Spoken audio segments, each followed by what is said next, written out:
Baik, testing. Tak ada lah. Baik, testing. Bismillahirrahmanirrahim. Assalamualaikum warahmatullahi wabarakatuh. Innal hamdalillah nahmaduhu wa nasta'inuhu wa nastaghfiruh wa na'udzu billahi min shururi anfusina wa min sayyiati a'malina. May yahdihillahu fala mudilla lahu wa may yudlil fala hadiya lahu. Asyhadu an la ilaha illallah wa asyhadu anna Muhammadan 'abduhu wa rasuluhu, amma ba'd. Saya muliakan tuan pengerusi, ahli jawatankuasa yang baru, yang lama pun masih diingati. Seterusnya para asatizah, tuan-tuan guru, para pendakwah, hadirin hadirat yang dirahmati Allah Subhanahu wa taala sekalian. Apa khabar semua? Baik, alhamdulillah. Alhamdulillah. Pertama sekali marilah sama-sama kita mensyukuri nikmat Allah Subhanahu wa taala yang masih lagi menetapkan kita di atas jalannya. Sebenarnya susah nak tunggu maghrib dengan isyak sebab raya kan, anak-anak balik kan, raya Cina bukan raya kita kan. Anak-anak balik, jadi kita rasa nak balik lah kan, ada anak, ada cucu kat rumah. Tetapi tuan-tuan masih tetap lagi tunggu di antara maghrib dan isyak ni. Seperti mana hadis yang disebutkan oleh al-Imam al-Bukhari dan Muslim, muttafaqun alaih.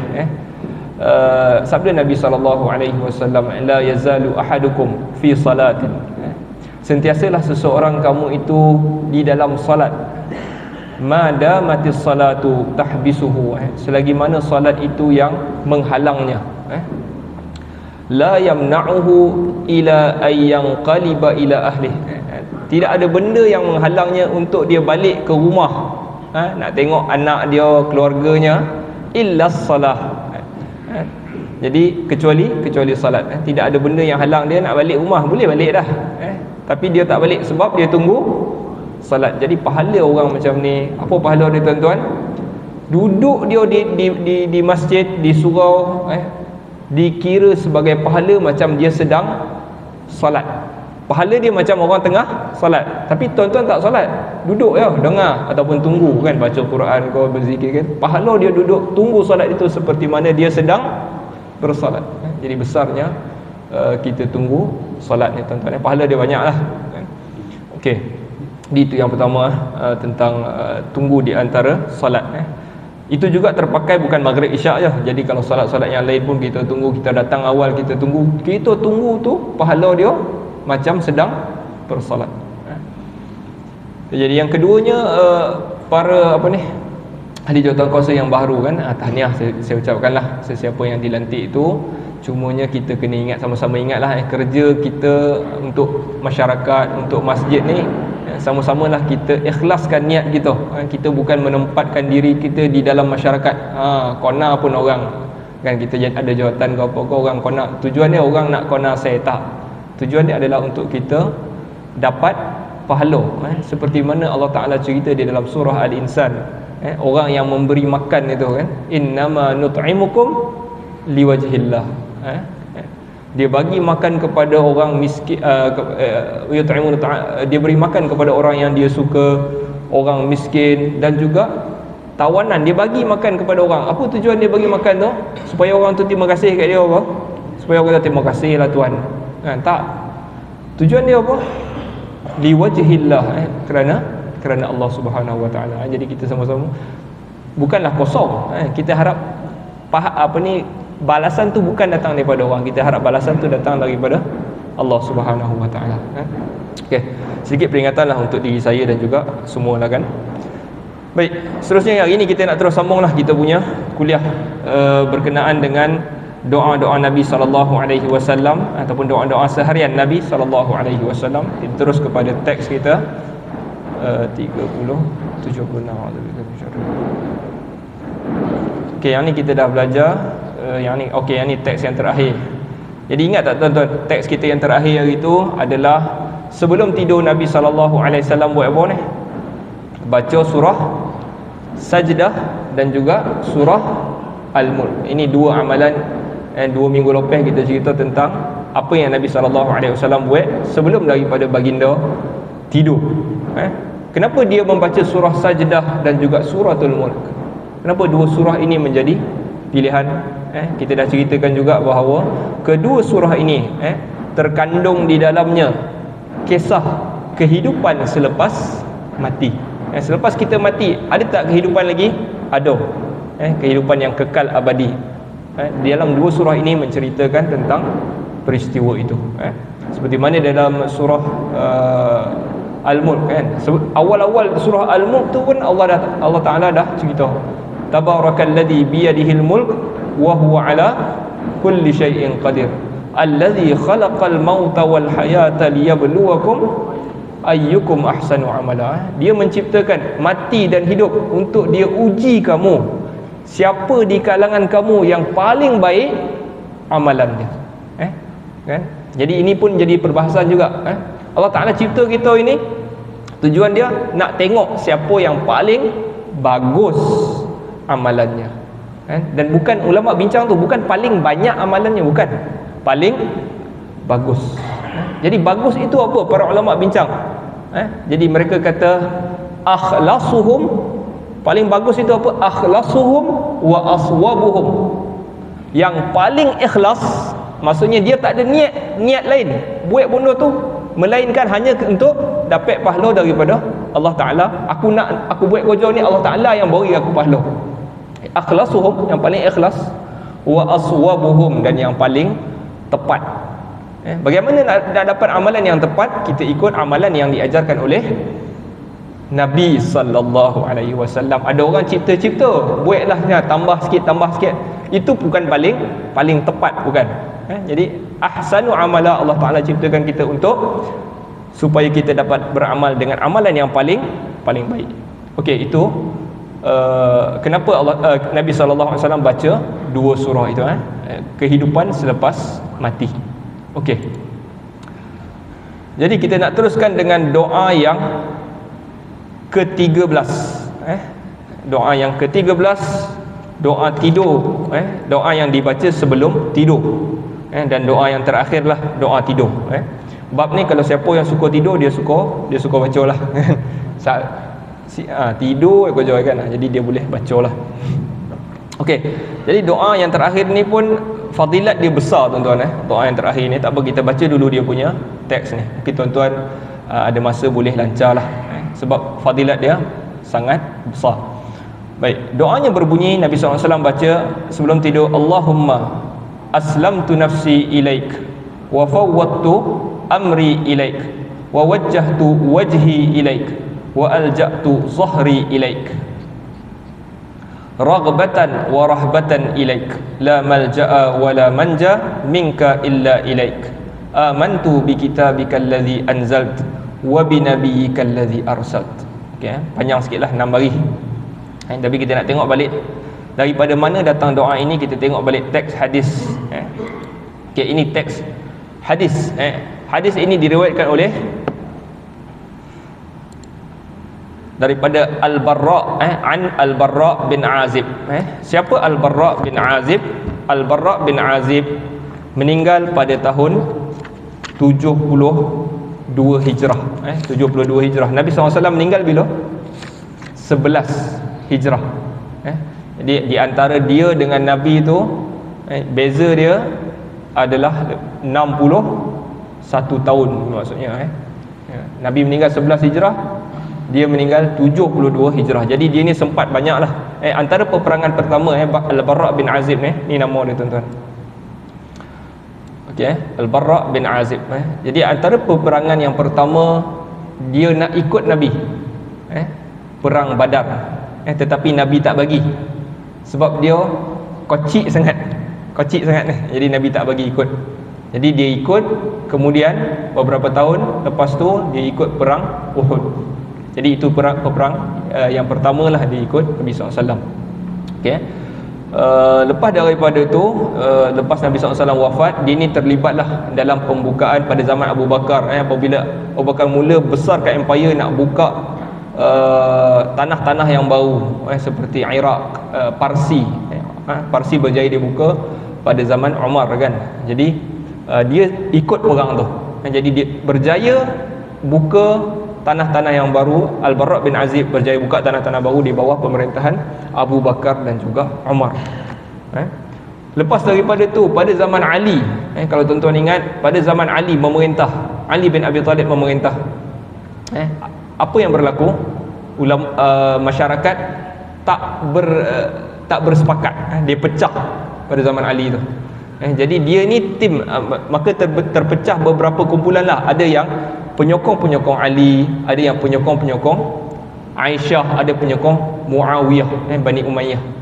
Jadi Al-Bara' bin Azib ini kumpulan dengan Sayyidina Ali, kumpulan Ali. Jadi dia terlibat sekali dalam perang Jamal dan juga perang Siffin, yang mana kedua-dua peperangan ini adalah satu tragedi kepada umat Islam. Perang Jamal, kumpulan Ali, tentera-tentera Ali berperang dengan tentera-tentera Aisyah. Aisyah isteri Nabi, perang. Tetapi kejadian itu berlaku kenapa? Asalnya dia orang ni nak berjumpa, nak bincang. Tetapi bila keluar bawa tentera, dua-dua tentera ini tidur di kemah masing-masing, kemah sana dan kemah sini. Pada malam tu, golongan-golongan Khawarij, orang-orang yang tak sokong dua-dua ni, tapi dia pura-pura geng tu, dia yang start kan. Dia serang belah sini, orang belah sini serang belah sini.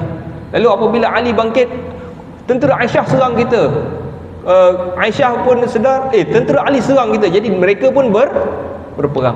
Jadi mati ramai di dalam perang Jamal. Begitu juga dengan perang Siffin, di antara tentera Ali dan juga tentera Muawiyah. Jadi Al-Bara' bin Azib yang kita nak cerita hari ini terlibat di dalam kesemua peristiwa tu. Okey. Jadi Al-Bara' bin Azib radhiyallahu anhu meriwayatkan bahawa qala lin nabi, Nabi SAW berkata kepada aku, idza ataita matja'aka, apabila engkau nak datang di tempat tidur engkau, idza ataita matja'aka, apabila engkau nak tidurlah, payah nak terjemah ni kan.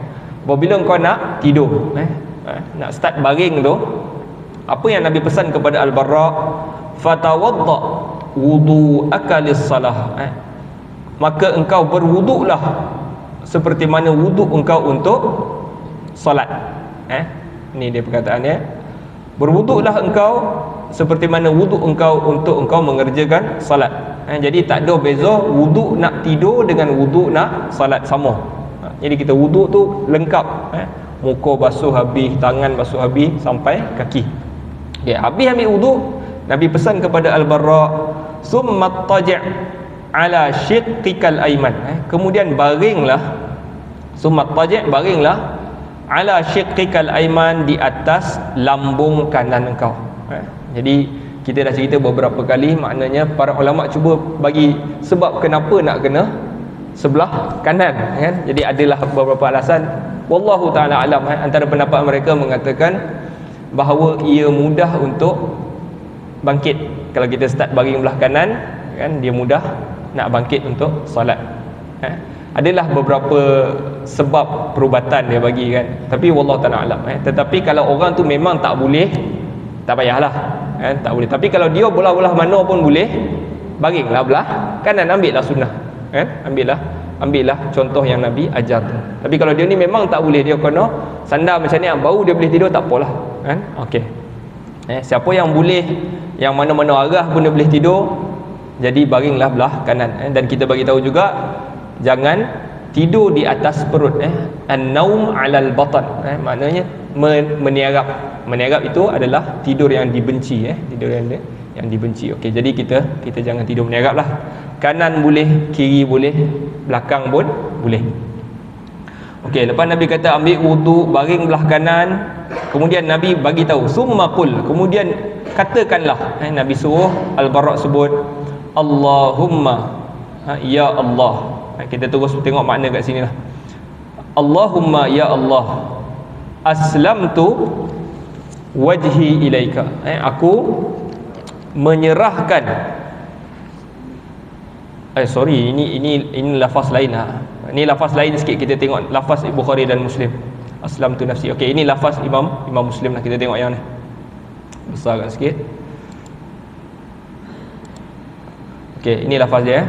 Allahumma aslamtu, ya Allah aku menyerahkan diri aku kepada engkau. Yang ni teks yang kita nak bincangkan. Ya Allah aku serahkan diri aku kepada engkau. Jadi perkataan menyerahkan diri Islam tuan-tuan tuan-tuan beragama apa? Islam. Islam itu datang daripada perkataan aslama ni tadi. Aslama, iaitu menyerahkan diri. Kita serahkan diri kita, barulah kita ini dikonsider sebagai orang Islam. Serahkan diri kita bulat kepada Allah Subhanahu Wa Taala. Jadi kalau kita kata aku serahkan diri aku kepada engkau, aku serahkan diri aku serahkan diri aku ni kepada engkau, maknanya kita akan dengar apa sahaja orang tu bagi tahu. Jadi kalau perang-perang, saya serah diri aku kepada engkau ni. Jadi apa sahaja dia suruh, lepas tu kita dengar. Kau duduk. Tak nak lah. Tak boleh kita kata tak nak. Tak nak lah duduk. Tak boleh sebab kita dah. Jadi itu maksud Islam. Jadi daripada mana datang perkataan Islam ni? Jadi orang-orang Kristian di barat ni tuan-tuan, dia rasa Islam ini hanya datang selepas daripada Nabi Muhammad. Dia kata kalau ikut, sebab dia rasa yang bawa Islam adalah Muhammad. So kalau nak ikut macam tu, aku lagi bagus daripada kau, daripada Islam ni, sebab aku ikut Jesus ataupun Isa sebelum daripada Muhammad, kan? Sedangkan Islam tuan-tuan, bila Islam ni datang, daripada awal, Nabi Abul Bashar, bapa kepada semua manusia, dah turun dengan Islam. Islam itu daripada awal Nabi. Bukan Nabi ini bukan startkan Islam, bukan. Dia adalah penyempurna. Dia sempurnakan Islam. Dia bawalah syariat. Setiap rasul ada syariat yang baru. Tetapi mesejnya sama tak? Sama. Allah itu Tuhan. Dan di alam ghaib ni ada malaikat, ceritanya sama. Itulah Islam. Bukan Nabi, bukan Muhammad yang bawa Islam. Daripada awal lagi dah Islam. Jadi itu adalah kesalahfahaman barat. Kenapa dia, antara sebab dia tolak Islam, sebab Islam datang kemudian, dia dulu. Jadi kalau macam tu, Yahudi pun kata aku lagi awal daripada Isa, aku ikut Musa sebelum daripada Isa. Okey, jadi kita nak bagi tahu dekat sini, Islam bukan datang dengan Nabi Muhammad, tetapi dia sudah daripada awal. Cuma nama Islam tu bila? Nama Islam ni kalau dalam Al-Quran, dia diceritakan, Allah Taala sebut dalam surah, dalam Al-Quran, Allah sebut millata abikum Ibrahim, agama bapa kamu Ibrahim. Jadi orang-orang Quraisy nak ikut siapa ni? Ikut agama, ataupun orang-orang Quraisy, orang-orang Kristian pada zaman Nabi, orang-orang Yahudi pada zaman Nabi, Allah Ta'ala cerita ikut siapa? Agama Ibrahim. Millata abikum Ibrahim, agama Nabi Ibrahim. Huwa sammakumul muslimin, dia yang menamakan kamu semua ini muslimin. Muslim. Sebagian tafsir kata huwa tu kata Ibrahim, ada yang kata Ibrahim yang menamakan Muslim, yang bagi nama Muslim tu. Ada yang kata bukan Ibrahim tetapi Allah yang bagikan Muslim. Okey, tak apalah, siapa pun yang bagi nama Allah ataupun Ibrahim. Min qablu wa fi hadza, sebelum daripada itu dan juga sekarang ni. Sebelum dan sekarang. Jadi Islam tuan-tuan bukan datang dengan Nabi Muhammad, datang daripada sebelum lagi. Sudah, okey. Nabi Muhammad SAW menyempurnakan agama ini. Okey. Jadi kita nak balik kepada topik tadi. Ya Allah, aku serahkan diri aku kepada engkau. Bila nak tidur ni tuan-tuan, kenapa Nabi baca benda-benda macam ni? Sebab dia nak bagi tahu, ini mungkin kali terakhir dia hidup. Sebab kita tidur, kita tak tahu lagi kita hidup atau kita mati. Dan berapa ramai orang mati semasa tidur. Ramai orang mati masa tidur. Jadi peringatan untuk kita untuk sentiasa mengamalkan doa ataupun mengingatkan apa sahaja yang berkenaan yang kita ni, esok ni cuti ni, esok nak pergi London. Sabar dulu, tidur belum tentu lagi hidup. Dan jadi kita kata, ya Allah, aku serahkan diri aku ini kepada engkau. Okey, lepas tu wa fawwadtu amri ilaika, dan aku serahkan, fawwadtu ni maksud dia serahkan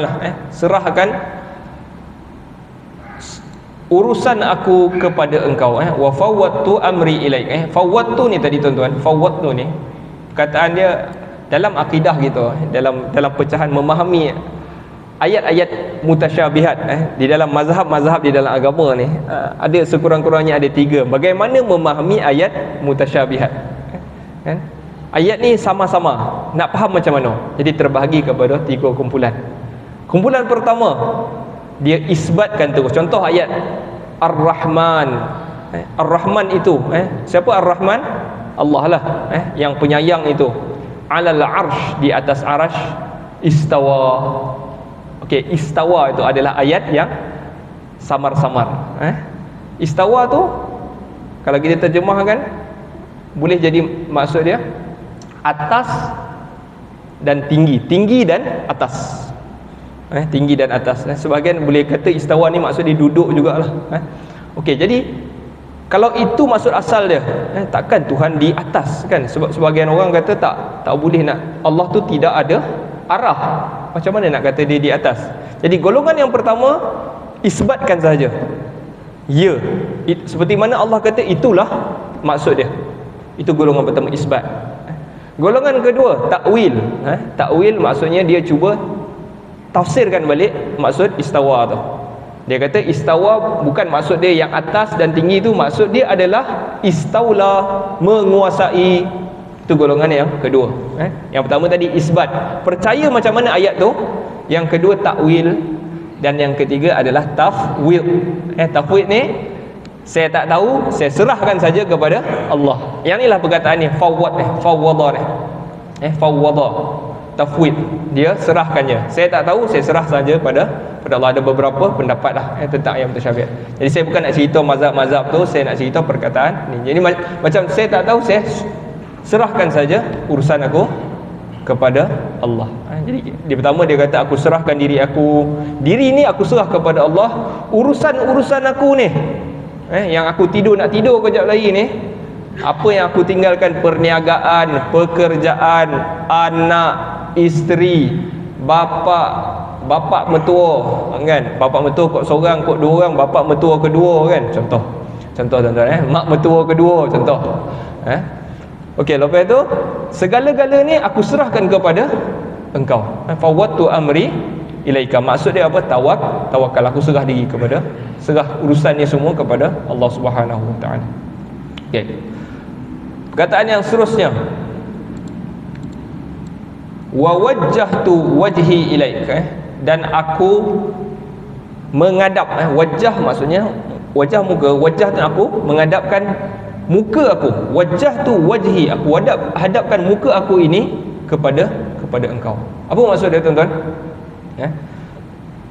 Kalau kita jumpa orang, kan, kita nak cakap dengan orang tu, kan, tapi orang tu bersama-sama dengan dia ataupun bersama-sama dengan kita ni ada 4-5 orang lagi, kan, kita nak bagi tahu dia satu benda, kan, kita akan bercakap dengan orang tu, kita akan pandang dia je. Yang lain-lain ni nak dengar ke tak dengar ke tak peduli, saya tak peduli. Yang penting dia dengar. So kita fokus, kita fokus.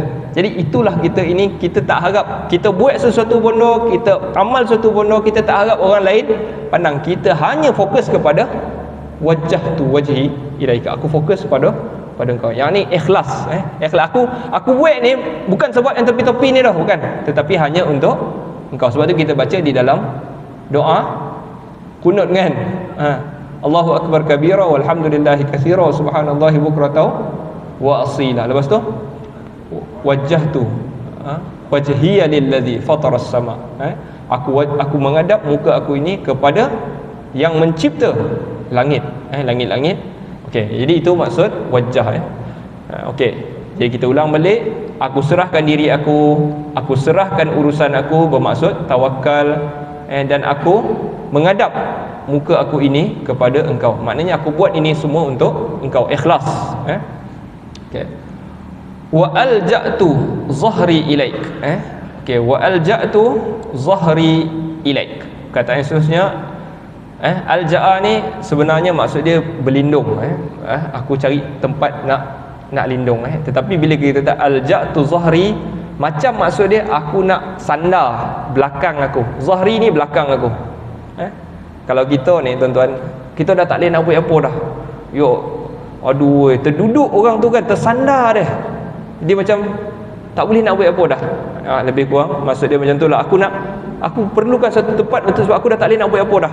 Jadi aku tersandar. Kita perlukan benda untuk kita sandar. Jadi begitulah juga hidup kita di dunia ini, tuan-tuan. Kita perlukan sesuatu, kita kena sandarkan. Kita terpaksa bersandar kepada zat itu, iaitu Allah Subhanahu wa taala. Aku sandarkan belakang aku kepada Engkau. Okey, seterusnya raghbatan wa rahbatan. Okey, raghbah maksud dia dalam keadaan berharap sangat, raghbah, nak sangat. Aku sandarkan ni dalam keadaan aku nak sangat, raghbah, harap sangat. Harapkan apa? Harapkan pahala daripada Engkau, kebaikan, pahala. Aku harap sangat Kau bagi aku ni pahala, kebaikan. Rahbatan, takut. Perkataan yang kedua ni rahbah, takut. Takut itu aku takut balasan Kau ya Allah. Aku takut Engkau seksa aku esok. Okey. Itu maksud raghbah dan juga rahbah. Ilaik, harap dan juga takut kepada Engkau. Jadi agama ni juga, tuan-tuan, mengajarkan kita di antara dua perkara. Hidup ni mesti di antara dua perkara. Hidup beragama ni dua perkara. Yang pertama apa dia? Ar-raja, kita harap Tuhan bantu kita, dan juga yang kedua khauf, takut. Harap tapi dalam masa yang sama takut. Okey, raghbah wa rahbah. Seterusnya, amantu bi kitabikal ladzi anzalta. Aku beriman, juga amanta ni salah ni. Amantu, tapi ini teks yang salah sikit lah. Aku beriman, amantu, aku beriman bi kitabika, dengan kitab Engkau. Kitab Engkau, apa kitab dia? Al-Quran. Okey, aku beriman dengan kitab Engkau, iaitu Al-Quran, allazi anzalta, yang Engkau turunkan. Wa binabiyyikal ladzi arsalta, dan juga dengan nabi Engkau yang telah Engkau utuskan. Okay. Jadi doa ini, kalau tengok teks ni tadi 6 baris sebenarnya, 3 baris je. Tuan-tuan. Jadi apa fadilat dia? Okey. Ni kat sini doa tadi, wa binabiyyikal ladzi arsalta, teks yang tadi. Okey. Kita nak tengok apa fadilat dia. Nabi SAW pesan kepada Al-Barra' bin Azib. Nabi kata, baca yang ni, wa binabiyyikal ladzi arsalta. Lepas itu Nabi bagi tahu fa in mutta, ataupun fa in mitta ni. Ataupun fa in mitta atau fa in mutta, kalau engkau mati min lailatika, daripada malam engkau tadi tu, kau tidur malam tu dan kau mati malam tu, fa anta 'alal fitrah, maka engkau di atas fitrah. Tuan-tuan, apa maksud fitrah? Kullu mauludin, Nabi SAW sebut, setiap yang dilahirkan, yuladu 'alal fitrah, dilahirkan di atas fitrah. Okey, jadi fitrah itu ada banyak maksud, dan salah satu maksud dia adalah orang itu tidak ada apa-apa dosa, tak ada, bersih. Bersih. Jadi macam kalau orang tu mati malam tu, macam dia mati tu macam seorang bayi, macam baby. Baby kalau mati takkan nak masuk neraka, dia tak buat apa-apa lagi. Jadi kalau kita mati malam tu, kita mati di atas fitrah. Fitrah asal kita, asalnya tak berdosa. Kita tak menanggung dosa siapa-siapa, berlainan dengan Kristian, yang mana lahir-lahirnya dia dah dapat original sin, dia panggil dosa original. Siapa buat dosa ni tadi? Kalau Kristian punya pemahaman lah, lahir ada dosa. Dosa siapa buat? Adam buat. Makan buah khuldi, dosa lahir-lahir dosa. Jadi dia kena dibersihkan dengan darah Jesus. Sebab tu dia mati di atas salib lah semua tu. Jadi tak, orang Islam kita tahu budak lahir bersih di atas fitrah. Mati. Jadi kalau kita mati di atas fitrah. Tambah-tambah macam saya, banyak dosa daripada pahala. Jadi kenalah baca doa ni supaya bersih. Fa in mitta atau fa in mutta min lailatika fa anta 'alal fitrah. Lepas tu Nabi pesan lagi, waj'al hunna, dan jadikan ianya, iaitu doa tadi itu akhir ma tatakallam, benda yang terakhir engkau cakap, benda yang terakhir engkau cakap bihi, dengannya. Jadi jangan lepas baca doa ni burak lagi, sembang lagi, tengok lagi Netflix contohnya lah. Budak-budak kan Netflix, kau tengok TV berita ke apa cerita Anwar hari ni contohnya kan. Tengok dulu tak apa, nak tahu, nak tidur last kita baca doa kan tuan. Jadi kita kena amalkan doa ni sebab fadilatnya besar. Okey, sikit lagi. Qal, lalu dia pun kata, siapa kata? Barak kata, faraddattuha, aku pun ulang perkataan yang Nabi ajar tu tadi. Aku ulang balik. Nabi baca Allahumma inni aslamtu nafsi ilaika wajjahtu wajhi ilaika wa fawwadtu amri ilaika sampai habis. Ala Nabi, aku ulang balik di hadapan Nabi. Falamma balagtu, apabila aku sampai pada perkataan Allahumma amantu bi kitabika, ataupun sebagian riwayat tak ada Allahumma ni, sampai pada perkataan amantu bi kitabika allazi anzalta, aku kata wa rasulika, dan aku tak kata sebenarnya doa ni kalau tuan-tuan perasan, aku beriman dengan kitab yang engkau turunkan dan nabi, ini perkataan dia. Sepatutnya Nabi ajar ni wa bi nabiyika. Apabila Barak ulang, dia tak sebut nabi, dia sebut wa bi rasulika. Sama tak nabi dengan rasul? Sama lah, kita bukan tahu Nabi Muhammad Rasulullah, Muhammad Rasulullah kan, rasul kan, samalah bagi kita, tapi maksud dia berbezalah. Nabi tu maksud dia orang yang dapat berita. Yas'alu amma yatasaalun, surah juzuk amma kan, amma yatasaalun anin naba'il azim. Naba' tu berita. So Nabi adalah orang yang dapat berita. Nabi maksud dia orang yang dapat berita, berita daripada Allah SWT. Rasul maksud dia utusan, messenger, utusan. Sebenarnya tak adalah beza nah, tapi Nabi botolkan balik disebabkan Barak ni tadi kata aku sebut bukan Nabi, aku sebut Rasul. Wa bi rasulikal ladzi arsalta, Nabi betulkan dia kata. Dia dah ulang semua tu betul, tapi last tu salah. Wa bi rasulikal ladzi arsalta, salah, bukan wa bi rasulika. Nabi kata wa nabiyika, ataupun wa bi nabiyikal ladzi arsalta, bukan rasul, Nabi kata wa nabiyika arsalta. Tuan-tuan, jadi ini satu pengajaran yang besar juga. Daripada hadis ni banyak ulama istinbat hukum lah. Apa sahaja yang Nabi ajar, terutamanya doa-doa ataupun ibadat-ibadat yang syarak wajibkan kepada kita, kan? Salatnya, salat, contohnya salat, kita nak baca at-tahiyyat, Nabi ajar at-tahiyyatul mubarak ataupun at-tahiyyatu lillah wassalawat, sampai dekat selawat kan Nabi, Allahumma salli ala Muhammad, Nabi ajar itu Allahumma salli ala Muhammad. Jadi kalau kita tambah Allahumma salli ala sayyidina Muhammad, contohnya kalau kita tambah sayyidina, dia tak sama dengan apa yang Nabi ajar. Tuan-tuan nampak tu? Sebab ni cakap tadi dia kata Rasul wa bi rasulika, tapi Nabi kata Rasul dengan Nabi sama ya, tapi Nabi ubah. Maksudnya Nabi kata bukan Rasul, Nabi. Nabi betulkan dia. Jadi dalam ibadat-ibadat syar'i macam ni, kita mengikut al-aslu fil ibadah, kaedah di dalam agama, al-aslu fil ibadah at-tawaqquf.